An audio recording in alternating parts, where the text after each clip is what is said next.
እንደ ተረት የምትቆጥሩ ሰዎች ካላችሁ መብታችሁ ነው። ኑሮና ትዳራችሁ የተሳካላችሁ ሰዎች ከእንደዚህ አይነት ሰዎች ጥቃት ራሳችሁን የግድ መጠበቅ ይኖርባችሁ። ስውር ኃይል እንደሚከታተላችሁ ሆኖ ይሰማችኋል ወይ? ያለ ምክንያት ትፈራላችሁ ወይ? ትነግጣላችሁ ወይ? ትርበተበታላችሁ ወይ? ከሌላው ይልቅ ከሰዎች ላይ መመገብ ያረካናል ነው የሚሉት። ምክንያቱም የእናንተም ፓወር ነው። ሰውነታችሁ መጥፎ ጠረን ያመነጫል ወይ?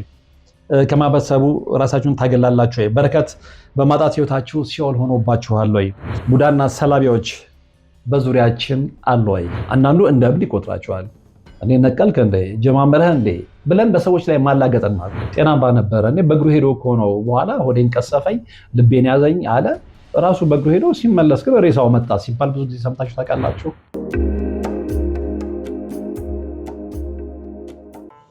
የአጋዕዝተ ቅድስት ሥላሴን 17 ዓመት በሙሉ በጭራሮ ግድግዳ መቆም መስማት ለተዋህዶ ልጆች ልብ የሚሰብር ትልቅ ሐዘን ነውና እጃችሁን ዘርጉ ባልነው መሠረት አላሳፈራችሁንም። ፈጣን ምላሻችሁ የቅድስት ሥላሴን ቤት እንድንሠራ ያሰብነውን እንድንፈጽም ኃይልና ብርታት ሆኖን ይኸው መሠረቱን ጀምረናል። የረዳችሁንን ሁሉ እያመሰገን አትርሱን ያሉ አባቶችን ምርቃት አስቀድመን ጅምሩ ከፍጻሜ እንዲደርስ አሁንም አብራችሁን ሆኑ ስንል እንማጸናለን። አብረን እንደጀመርነው አብረን እንጨርሰዋለን። ድጋፋችሁ አይለየን። በድጋሚ በአባቶች ስም እናመሰግናለን። የአጋዕዝተ ቅድስት ሥላሴ ቤተ ክርስቲያን አሰሪ ኮሚቴ።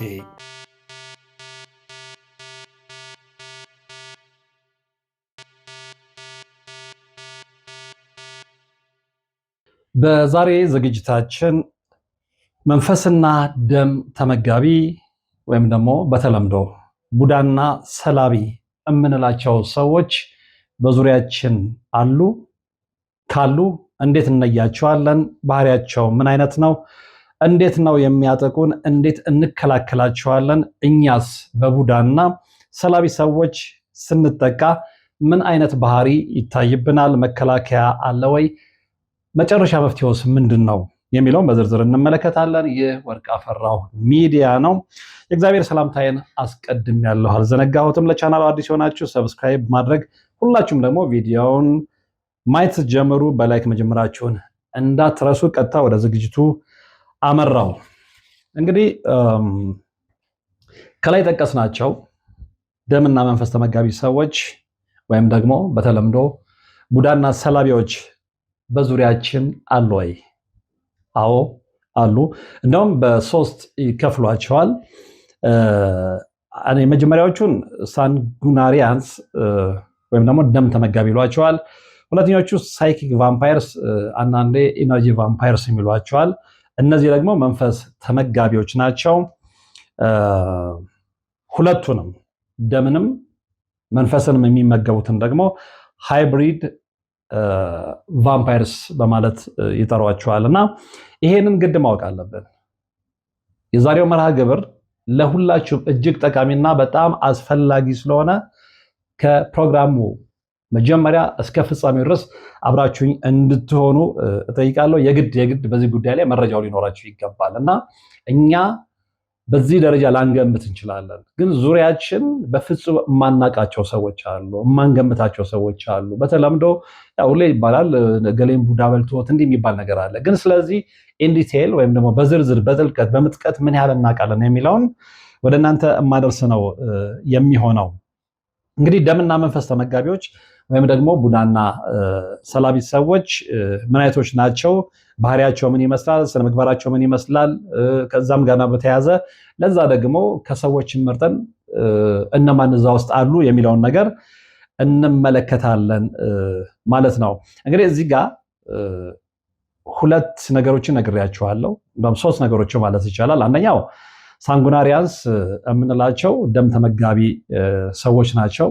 ሁለተኛዎቹ ደግሞ ሳይኪክ ቫምፓየርስ ወይም ደግሞ ኢነርጂ ቫምፓየርስ ይሏቸዋል ብያቸዋለሁ። የሁለቱ ቅልቅል ደምንም መንፈስንም የሚመገቡትን ደግሞ ሃይብሪድ ይሏቸዋል ብያቸዋለሁ። እና እዚህ ጋር ለምሳሌ ሳንጉናሪያንስ የምንላቸውን በምን አይነት መንገድ ነው የሚገለጹት የሚለውን እንመልከት።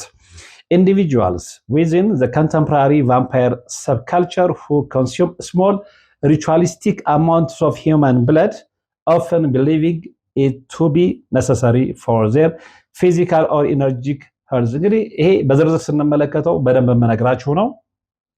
እንደዚህ አይነት ሰዎች ወይም ደግሞ ሳንጉናሪያንስ የምንላቸው ደም ተመጋቢዎች ወይም ደግሞ ቡዳና ሰላቢዎች የሰውን ደም የሰውን መንፈስ በመመገብ በመምጠጥ በመጠጣት የራሳቸውን ኢነርጂ የሚያሟሉ ናቸው ነው አጠቃላይ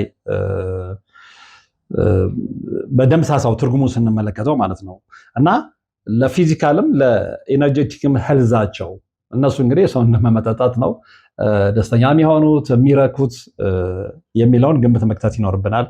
ሁለተኛዎቹ ደግሞ ሳይኪክ ቫምፓየር ወይም ደግሞ ኢነርጂ ቫምፓየር የምንላቸው a person or entity believed in occultism to feed on the life force of emotional energy of others, leaving victims feeling exhausted or drained. እንግዲህ ሌሎችን የራሳቸውን ኢነርጂ ከሌሎች ላይ ኢነርጂን እንዳልኳቸው ደግሞ ደምና መንፈስን በመውሰድ እነዛን ሰዎች በማድረግ ራሳቸውን የሚያለመልሙ ሰዎች ናቸው። እነዚህ ሳይኪክ ቫምፓየር ወይም ደግሞ ኢነርጂ ቫምፓየር የምንላቸው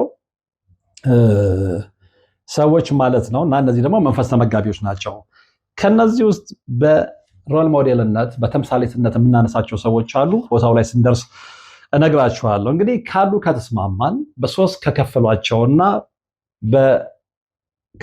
የተከፈሉበትንም ደረጃ ከተመለከትን እንግዲህ እነዚህ ሰዎች ምን አይነቶች ናቸው፣ ባህሪያቸው ምን ይመስላል የሚለውም ለጥንቃቄም ለግንዛቤ የሚረዳናልና እሱን እነግራችኋለሁ። እንግዲህ እነዚህ ሰዎች ወይም ደግሞ ቡዳና ሰላቢዎች ከላይ በገለጽነው አይነት ሁኔታ የጠቆምናቸው ሰዎች አንደኛ ተመሳሳይ ባህሪ የላቸውም፣ ሁለተኛ ተመሳሳይ የአመጋገብ ዘዴና ችሎታ የላቸውም፣ ሶስተኛ ሁሉም ህይወትን መንፈሳዊ ኃይልን ከአካባቢያቸው ሰዎች እንስሳትና እጽዋት ላይ ይመገባሉ። ልብ አድርጉ። አሁን ይሄ ለአንዱ ሰው ግራ ሊያጋባ ይችላል። ለዚህም ነው ስለማንመረምር ስለማናነብ ሰርች ስለማናደርገው እንጂ በጣም የሚያስገርሙ ነገሮች ዙሪያችን ላይ አሉ። በዚህ ምክንያት እንግዲህ በተወሰነ ደረጃ በአመጋገብ ዘዴና ችሎታቸው እንደ ባህሪያቸው ተመሳሳይ እንዲሆኑ አድርጓቸዋል ማለት ነው። ሶስቱንም ስፔሻሊ ደግሞ ሁለቱንም ማለት ነው።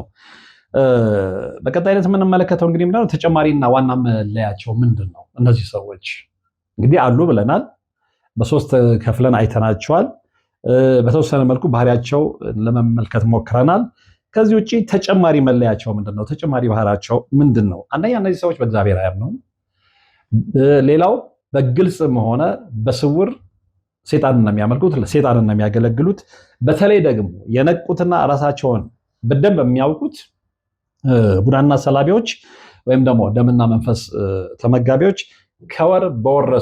ከዘር በወረሱትና እንግዲህ ከዘር የሚወረስ ምናምን የምንለው አለ ከባዕድ አምልኮ ጋር በተያያዘ መርሃ ግብር ስንሰራ ማለት ነውና አምነውም በገቡበት ከሰይጣን ጋር ተዋርሰው በአንድነት የሚኖሩና እርሱን የሚያመልኩ ናቸው። ሰይጣንን ማለት ነው።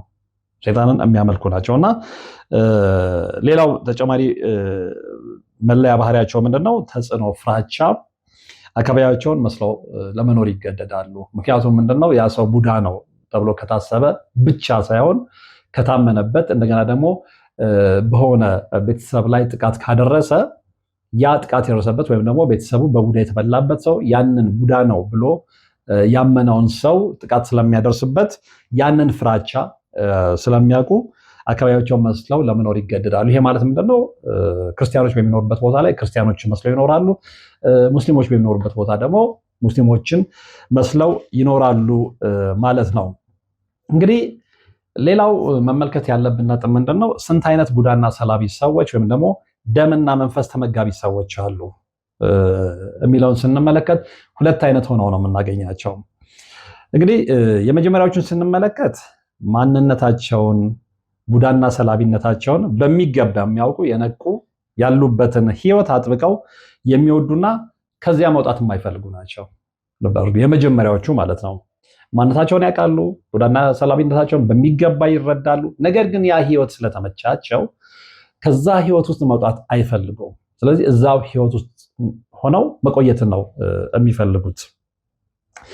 ከዛ ውጪ እነዚህ ሰዎች ከሰይጣንና ከአጋንንት ሰራዊት ጋር ለረጅም ጊዜ አብረው የኖሩና ፍጹም የሆነ አንድነትን ፍጹም የሆነ ህብረትን የፈጠሩ ናቸው ማለት ነው። እና እነዚህኞቹ እንግዲህ አሁን የመጀመሪያዎቹን ነው እስካሁን እያየን ያለ ነው። በሁለት ከፍለናቸዋል። አንደኞቹን ነው የመጀመሪያዎቹን አሁን እያየን ያለ ነው። እነዚህኞቹ እንግዲህ ከፍተኛ የሆነ መንፈሳዊ ኃይል አላቸው። ሌላው ጥንቆላንና የክፉ መንፈስ አሰራር ጥበብን የሚያውቁና በሚገባ የሚጠቀሙ ናቸው። እነዚህ ሰዎች ናቸው እንግዲህ ተጠቂዎች ላይ ጥቃት የሚያደርሱት ማለት ነው። ምናልባት ከተጠቂዎች መካከል እናንተስ ብትሆኑ። ለዚህም ነው እንደዚህ አይነት መርሃ ግብርን ከስር መሰረቱ ጀምሮ ማወቅ የሚያስፈልገው ማለት ነው። ምናልባት እናንተስ ተጠቂዎች ብትሆኑ፣ ተጠቂዎች ከሆናችሁ ምን አይነት ባህሪ ነው የሚታይባችሁ? እሱም በኋላ እነግራችኋለሁ። አንድ ሰው በእነዚህ በሶስት በከፋፈልናቸው በደም ተመጋቢዎች፣ በመንፈስ ተመጋቢዎች እንዲሁም ደግሞ በደምና በመንፈስ ተመጋቢዎች የተጠቃ መሆኑን በምን ያውቃል? በቡዳና በሰላቢ የተጠቃ መሆኑን በምን ያውቃል? በደንብ በዝርዝር በቀጣይነት እነግራችኋለሁ።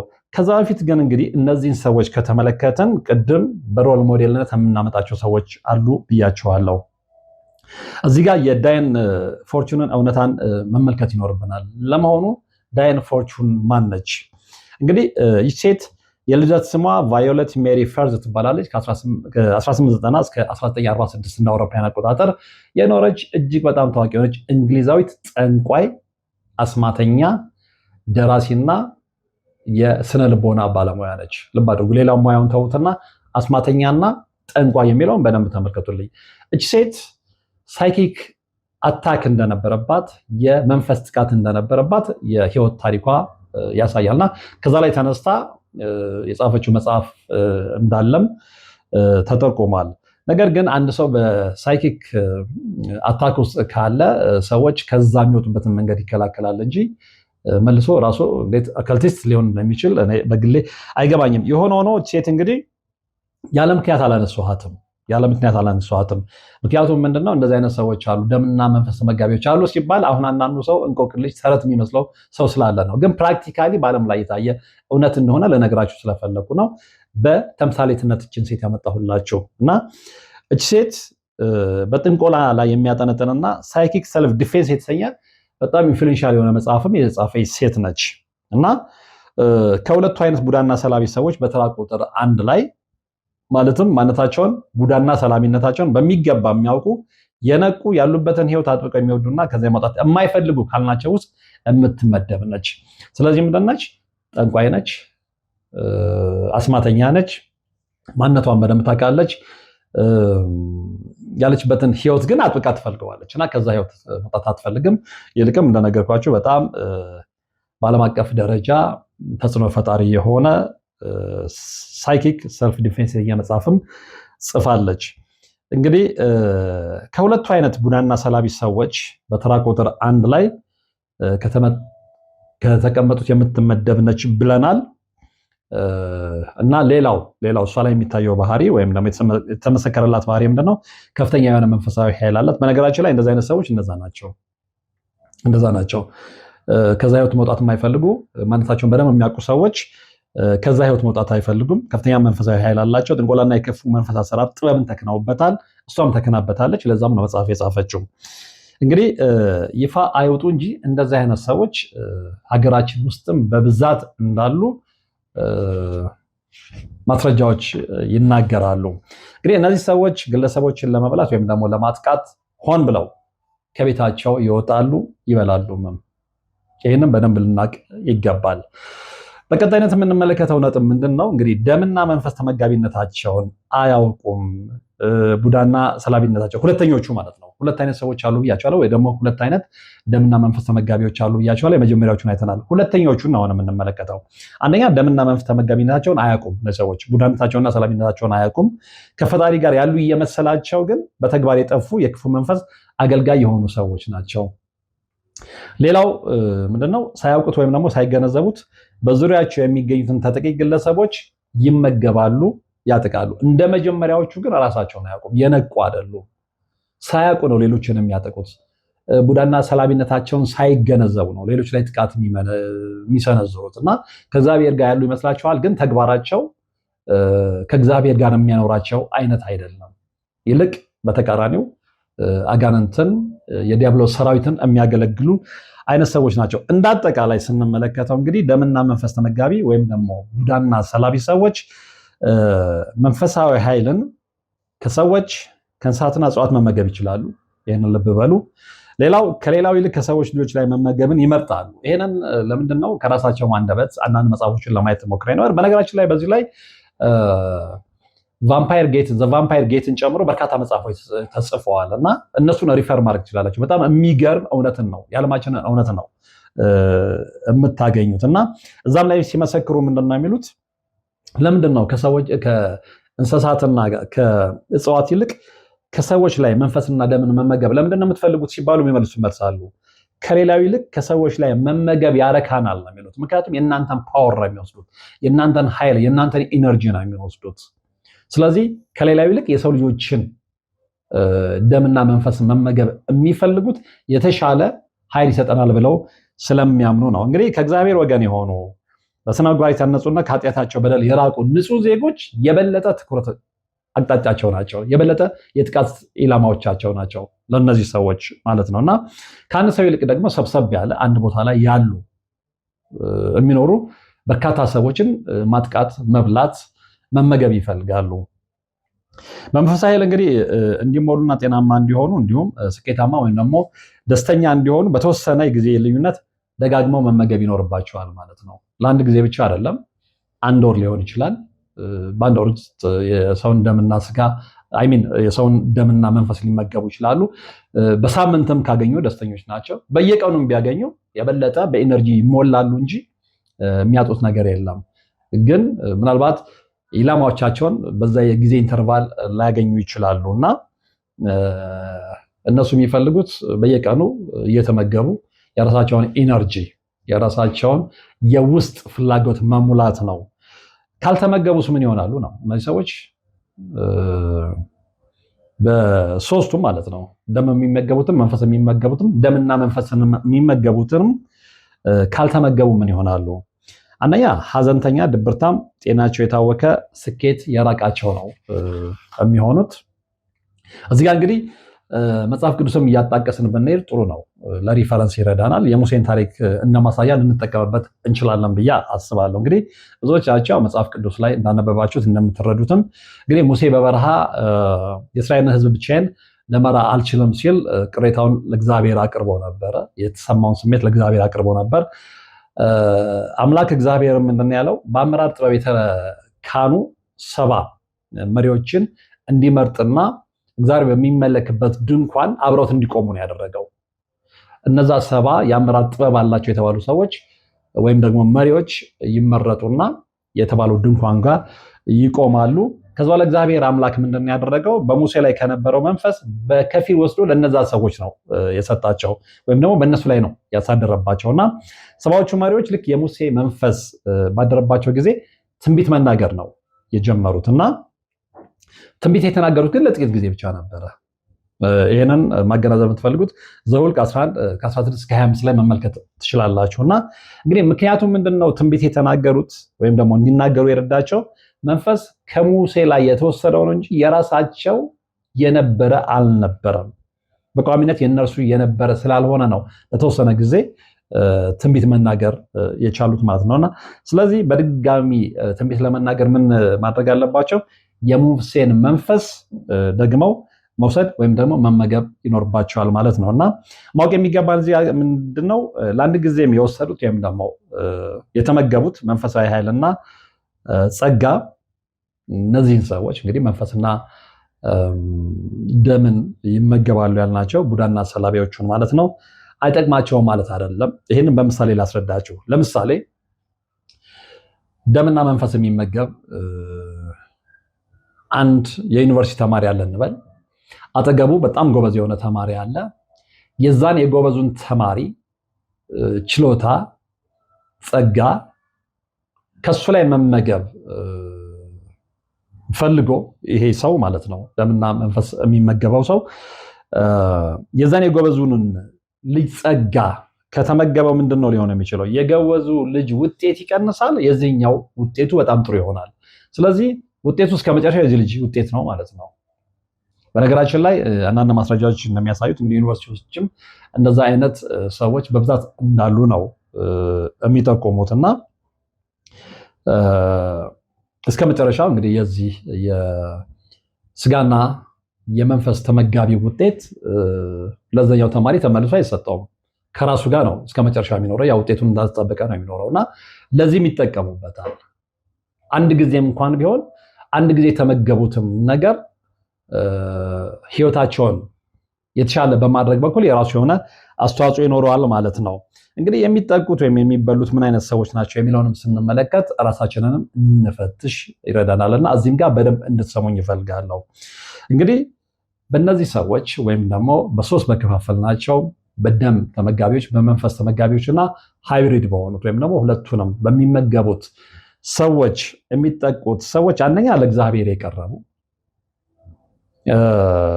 መንፈሳዊነት ባህሪ ያላቸው፣ ጥሩ ባህሪ ያላቸው፣ በማህበረሰቡ ዘንድ የተወደዱ፣ በኑሮና ትዳራቸው በጣም ስኬታማ የሆኑ፣ ህይወት የሞላላቸው፣ አዱኛ የሞላላቸው እንደሚባለው ማለት ነው።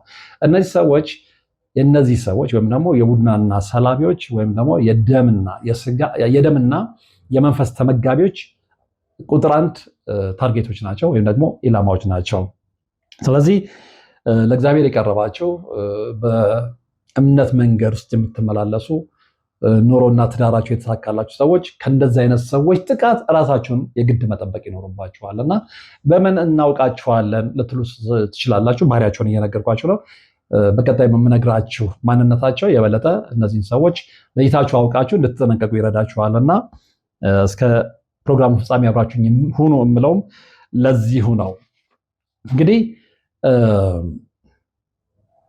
ደምና መንፈስ ተመጋቢ ወይም ደግሞ ቡናና ሰላቢዎችን እንዴት ነው የምንለያቸው? አሁን ታርጌት የሆኑ ሰዎችን ነግሬያችኋለሁ አይደለ? ስለዚህ ታርጌት የሆኑ ሰዎች ደግሞ ለእግዚአብሔር የቀረቡ ጥሩ ባህሪ ያላቸው፣ ማህበራዊ ህይወታቸው ጥሩ ተሳትፎ ያላቸው፣ ሁሉ ነገር የተሳካላቸው፣ መንገዱ ቀና የሆነላቸው ናቸው ብለናል። እንደዚህ አይነት ሰዎች ደግሞ ከራሳችን ጀምሮ ራሳችንን እንመርምር። እኛ እንደዛ ነው ወይ? እኔ ለእግዚአብሔር የቀረብኩ ነው ወይ? ኑሮና ትዳሬ ተሳክቶልኛል ወይ? ልጆቼ ይታዘዙኛል ወይ? ልጆቼ ጥሩ ነገር ላይ ናቸው ያሉት ወይ? አዎ የሚል መልስ ካገኘን፣ ለምሳሌ 10 ጥያቄ ጠይቀን ከ10 ከ5 በላይ መልሱ አዎ የሚል ከሆነ ለእነዚህ ሰዎች ታርጌት ስለሆነ ጥንቃቄ ልናደርግ ይገባል። ጥንቃቄው ምንድን ነው? ምን ማድረግ አለብን የሚለውን በኋላ እነግራችኋለሁ። የግድ ስለሚያስፈልጋችሁ ማለት ነው። የሆነ ሆኖ እነዚህን ሰዎች እንዴት ነው ልንለያቸው የምንችለው የሚለውን ስንመለከት የምናገኘው እውነት ምንድን ነው? አንደኛ ስሜታችንን አዳምጠን ማወቅ ይኖርብናል። ስሜታችንን በደንብ እናዳምጣለን።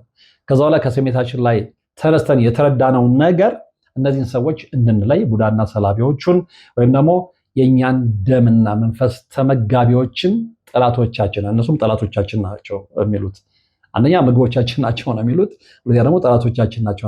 ምክንያቱም ሁሌም በተለይ ደግሞ የእነሱን ሴራ ካወቅንበት ጊዜ ጀምሮ ስለምንጠነቀቅና እነሱን ለመገዳደር ወደኋላ እንደማንል ስለሚያውቁ ከጠላት ካታጎሪ ውስጥ ነው የሚያስቀምጡት ማለት ነውና እንግዲህ ስሜታችን አዳምጠን እንወቅ ስንል ማለታችን ነው። በየዕለቱ ለምሳሌ ከሰዎች ጋር እንገናኛለን። ከነዛ ሰዎች ጋር ስንገናኝ ካወራናቸው ሰዎች ጋር ለስራ ሊሆን ይችላል የተገናኘ ነው፣ ለመዝናናት ሊሆን ይችላል የተገናኘ ነው፣ በሆነ የስብሰባ አጋጣሚ ይሆናል የተገናኘ ነው፣ አይታወቅም። ግን ከነዚህ ሰዎች ጋር በሆነ አጋጣሚ ወይም ደግሞ ከሆኑ ሰዎች ጋር በሆነ አጋጣሚ እንገናኛለን። ከጥቂት ደቂቃዎች በኋላ እነዛን ሰዎች ካገናኛቸው ከጥቂት ደቂቃዎች በኋላ የሚሰማን ስሜት ምን አይነት ነው? ይህንን በደንብ ልብ አድርጋችሁ ልታውቁ ይገባል። እና በሰው አይታችሁት ከሆነ ከቤቱ ሲወጣ ጤናማ ነበረ ይባላል። ጤናማ ነበረ እኔ በእግሩ ሄዶ ከሆነው በኋላ ሆዴን ቀሰፈኝ፣ ልቤን ያዘኝ አለ። ራሱ በእግሩ ሄዶ ሲመለስ ግን ሬሳው መጣ ሲባል ብዙ ጊዜ ሰምታችሁ ታውቃላችሁ። መንፈሳዊ ማንነታችንን መንፈሳዊ አቅጣጫችንን ስለማንመረምር ነው እንጂ ጤነኛ የሆነ ሰው በእግሩ ሄዶ ሬሳ ወደ ቤቱ የሚሄድበት ምንም ምክንያት አይኖርም። እና ስለዚህ ስሜት እንመርመር የምንለው ለዚህ ነው። እና ስንገናኝ እና ስንጫወት ከነዚህ ሰዎች ጋር ማለት ነው ሰላም፣ ደስታ፣ ተስፋ፣ ብርታት እና እነዚህ ፖዚቲቭ የሆኑ ስሜቶች የሚሰሙን ከሆነ ችግር የለም ማለት ነው። ስለዚህ እነዚህ ደምና መንፈስ ተመጋቢዎች አጠገባችን የሉም። በዚህ መረዳት እንችላለን። ምክንያቱም የምናገኛቸው ሰዎች ሁሌ ሰላም የሚሰጡን፣ ደስታ የሚሰጡን፣ ብርታት የሚሰጡን ፖዚቲቭ ቲንከሮች ከሆኑ እና የሚሰማንም ስሜት ውስጣችን ይነግረናል፣ መንፈሳችን ይነግረናል። እና የዛ አይነት ከሆነ ችግር የለም ማለት ነው። በተቃራኒው ግን ልብ ብላችሁ እንድትሰሙ ይፈልጋለሁ። በተቃራኒው ግን እነዚህን ሰዎች አግኝተን በስብሰባ የሚያገኝናቸውን፣ በስራ አጋጣሚ የሚያገኝናቸውን፣ ለመዝናናት የሚያገኝናቸውን፣ በጓደኞቻችን አማካኝነትም ያገኝናቸውን ሰዎች አንድ ላይ ውለን ምናልባት አጠገባቸውም ሆነ ሊሆን ይችላል። ምናልባትም ደግሞ ከቆይታ በኋላ ከተለያየንም በኋላ ሊሆን ይችላል።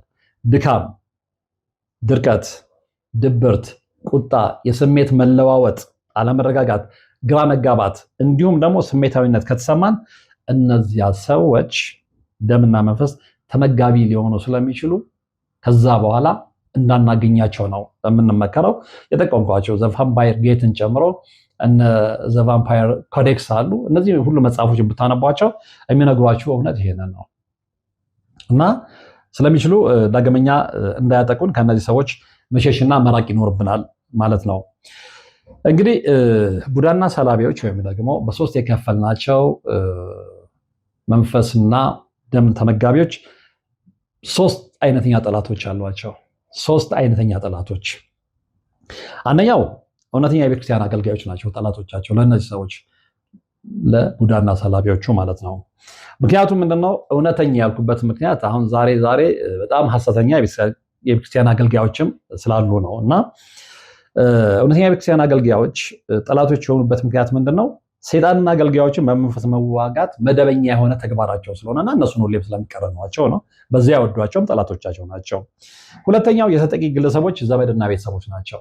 ምክንያቱም ምንድነው እነዚህ የተጠቂ ወይም ደግሞ በቡዳ የተበላው ወይም በሰላቢ ደግሞ ብዙ ነገሩ የተበላሸበት ግለሰብ ዘመድና ቤተሰቦች በቡዳ ወይም በሰላቢ ከቤተሰብ አባላቸው አንዱ እንደተጎዳ ካወቁ ይሄንን ቡዳ ወይም ደግሞ ሰላቢ ነው ያሉትን ሰው ከማጥቃት አይመለሱም።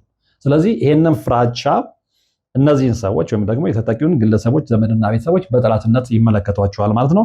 በሶስተኝነት ደረጃ እንግዲህ የራሳቸውን የተመጋቢዎችን ወገን ነው ጠላቶቻቸው የሚሆኑት። ምንድነው እነዚህ ሰዎች ወይም ደግሞ ደምና መንፈስ የሚመገቡት ወይም ቡዳና ሰላቢ ብለን ያስቀመጥናቸው ሰዎች ከራሳቸው ወገን የሆነ ሰው የነሱን ሚስጥር አውጥቶ ለሌላ ከነሱ ጋር አባል ላለሆነ ሰው ቢናገር አደጋ ላይ ሊጥላቸው ስለሚችል በጠላትነት ይፈርጁታል። እና በነገራችን ላይ እነዚህ ሰዎች የሚስጥር ማህበረሰብ መስርተው ነው የሚኖሩት አላቸው የራሳቸው የሚስጥር ማህበረሰብ እና ከዛ አፈንግጦ የራሳቸው የማህበር አባል ሆኖ የራሳቸው ማህበረሰብ አባል ሆኖ ከዛ አፈንግጦ ግን ሚስጥሩን ለሌላ ሰው ከአባላቸው ውጪ ለሆነ ሰው ሲናገር በጠላትነት ይፈርጁታል። መፈረጅም ብቻ አይደለም፣ በረቀቀና ሰው በማያውቀው መንገድ ይህንን ሰው ይቀጡታል፣ ያጠቁታል፣ ባስ ሲልም ደግሞ ያጠፉታል።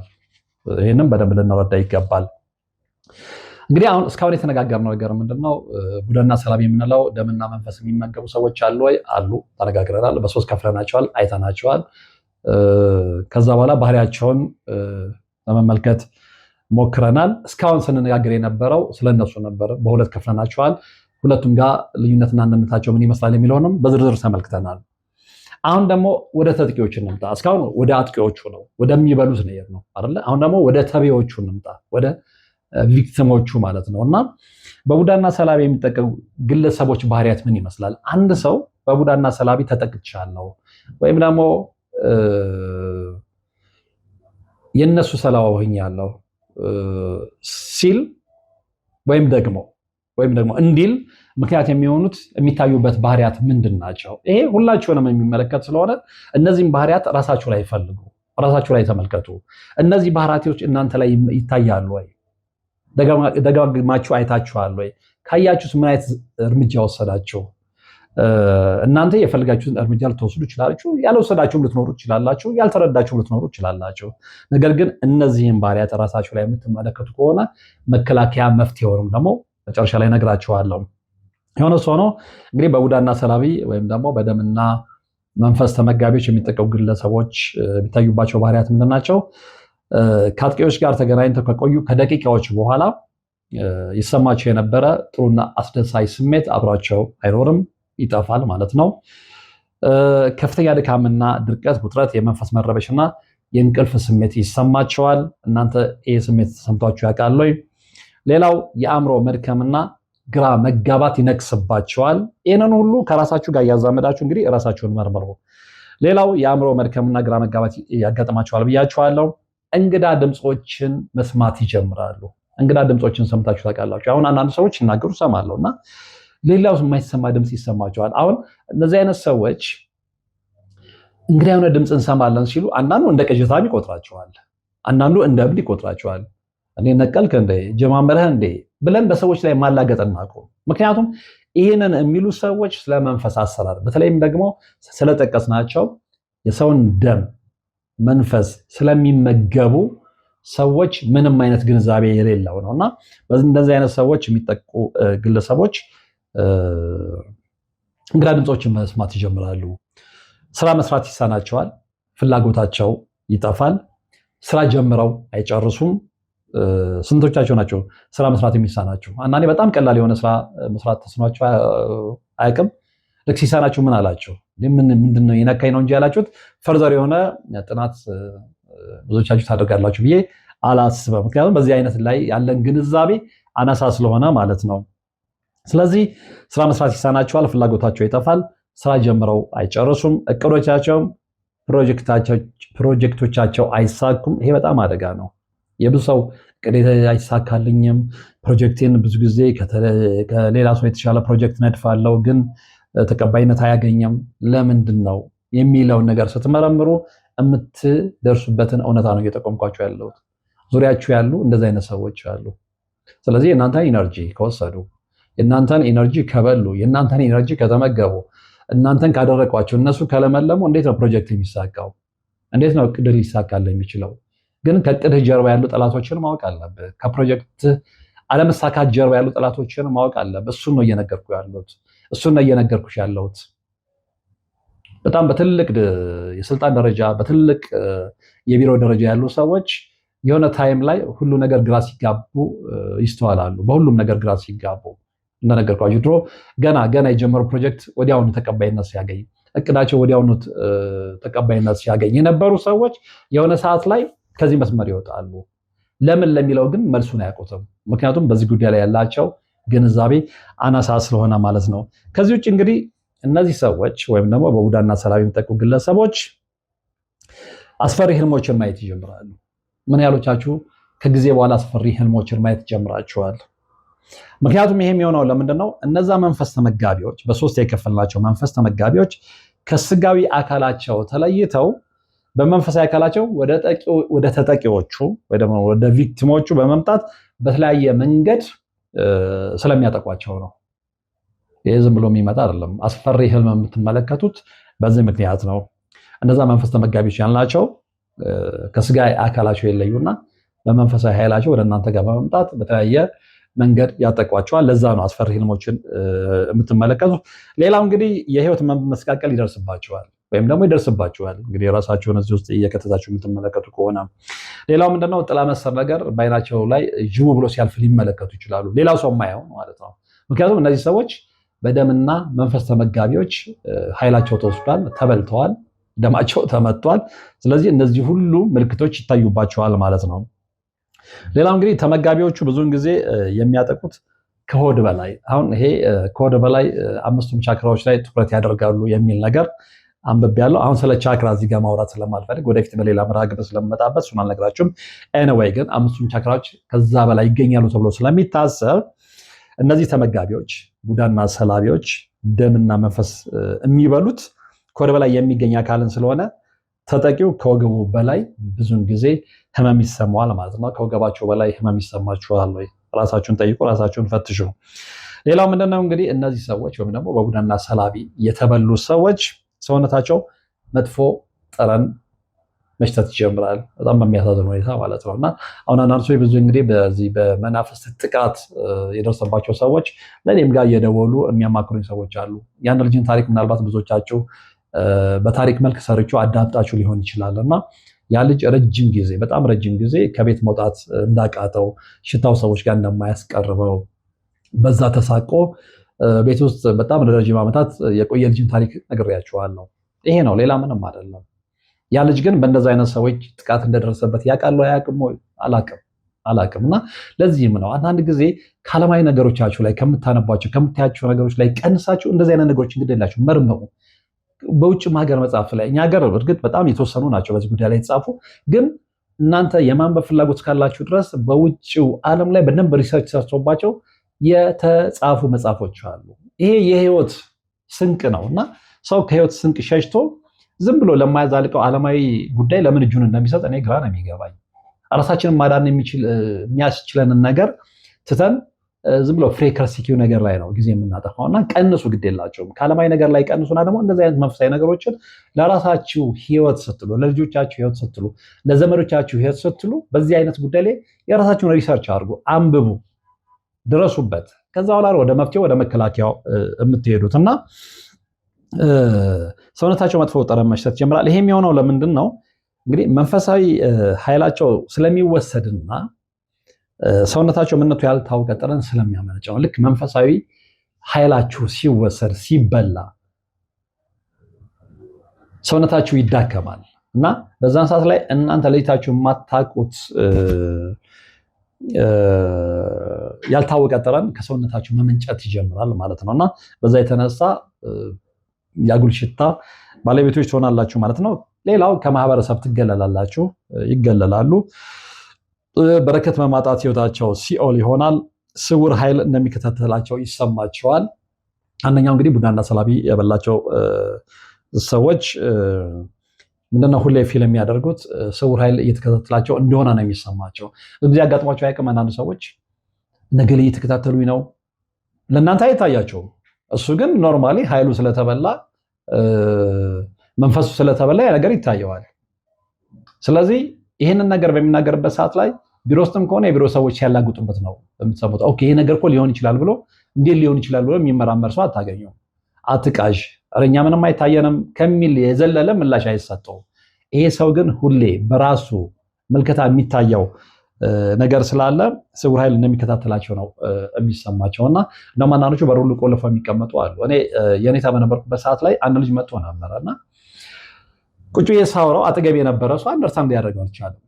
ያ ልጅ ነው የሆነ ስውር ኃይል ይከታተለኛል፣ ቤቴ ላይ እንደዚህ ነገር ተጠምዷል፣ እንደዚህ ሆኗል፣ በሴኩሪቲ ካሜራ ይከታተሉኛል ምናምን የሚል ነገር እሱ ጋር የሆነ እውነት አለ። ያንን እውነት ግን እኛ ለመረዳት ችሎታው አለን ወይ? አቅሙ አለ ወይ? ተገንዝበነዋል ወይ? ኖ እዛ ደረጃ ላይ አልደረሰም። እዛ ደረጃ ላይ ለመድረስ ብዙ ሪሰርች መስራት ይጠበቅብናል እና እነዚህ ሰዎች እንደዚህ አይነት ስሜት ይኖራቸዋል ለማለት ነው እና እዚሁ ጥራታቸውንም ልትመለከቱ ይችላላችሁ በመነጽርነት። እነዚህ ሁሉ ባህሪያት እናንተ ላይ የሚታዩ ከሆነ በቡዳና ሰላቢ የመብላት እድላችሁ ከፍተኛ ነው ማለት ነው፣ ወይም ተበልታችኋል ማለት ነው። እንደ ተረስ የምትቆጥሩ ሰዎች ካላችሁ መብታችሁ ነው። እኔ ይህንን እውነት አውቀው ራሳችሁ ነፃ ለሚያወጡ ሰዎች ነው እንደዚህ አይነት መርሃ ግብር የምሰራው።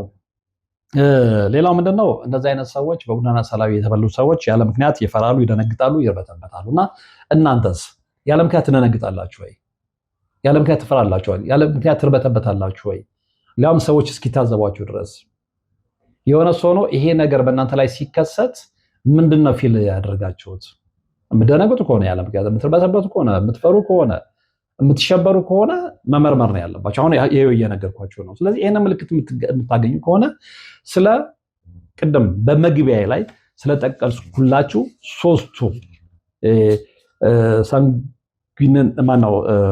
ሳንጉናሪያንስ እንዲሁም ደግሞ ሳይክ ቫምፓየር ወይም ደግሞ ኢነርጂ ቫምፓየር ስላልኳቸውና ሁለቱን ደባልቀው ወይም ደግሞ ሁለቱንም አማክላችሁ በዛ ጉዳይ ላይ የተጻፉ ነገሮችን ሰርች አድርጉ።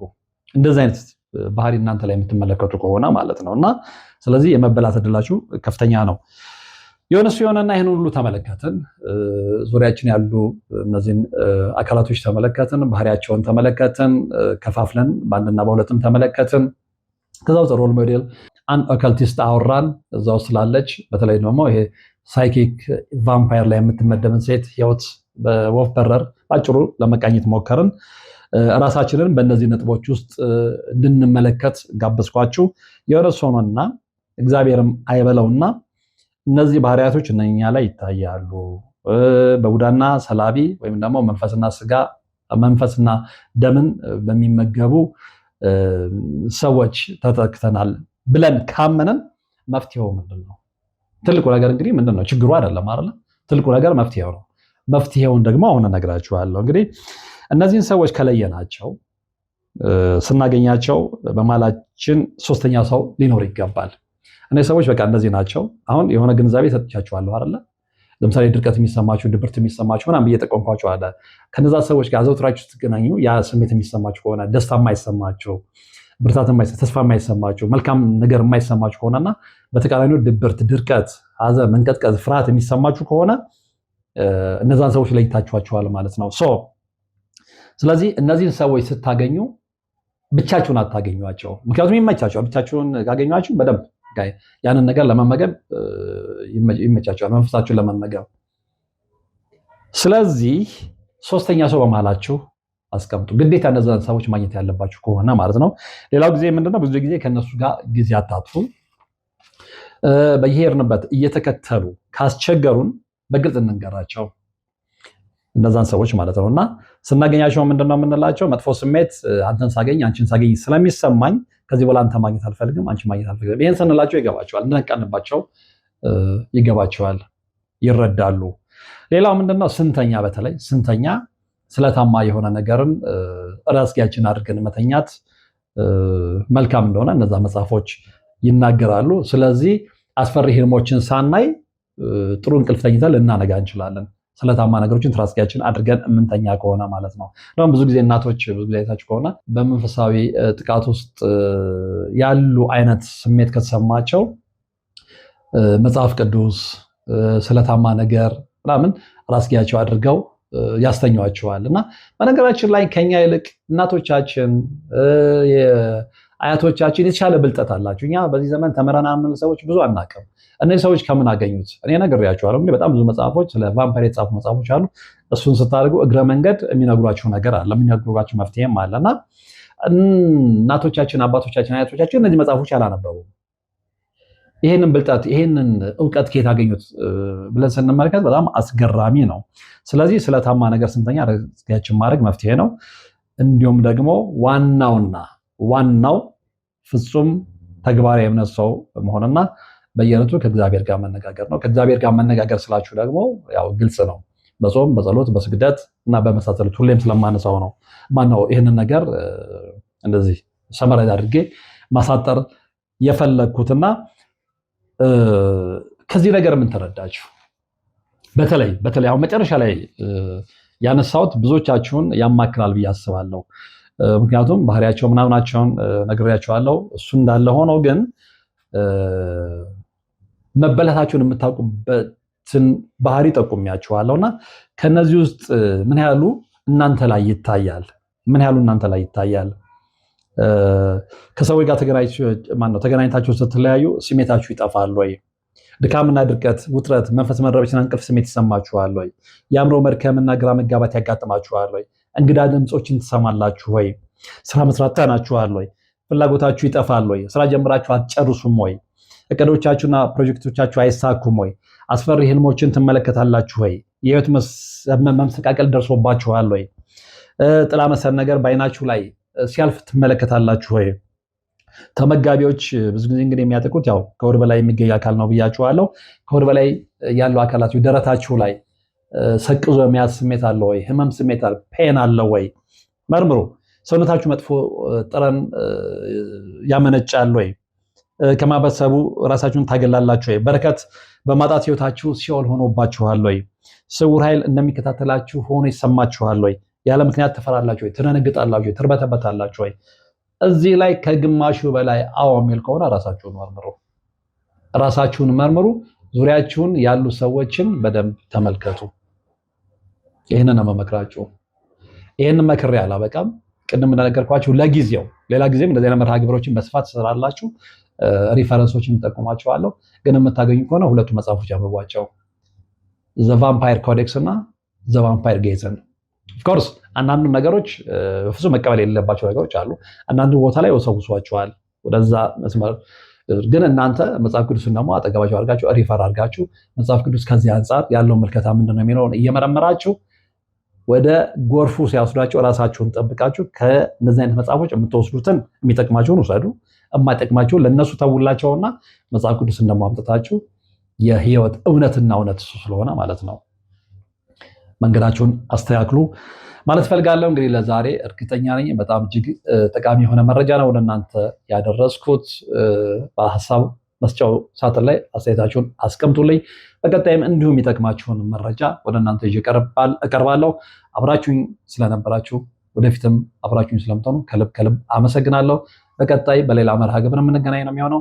እስከዛው ግን በያላችሁበት ሰላም። የአጋዕዝተ ቅድስት ሥላሴን 17 ዓመት በሙሉ በጭራሮ ግድግዳ መቆም መስማት ለተዋህዶ ልጆች ልብ የሚሰብር ትልቅ ሐዘን ነውና እጃችሁን ዘርጉ ባልነው መሠረት አላሳፈራችሁንም።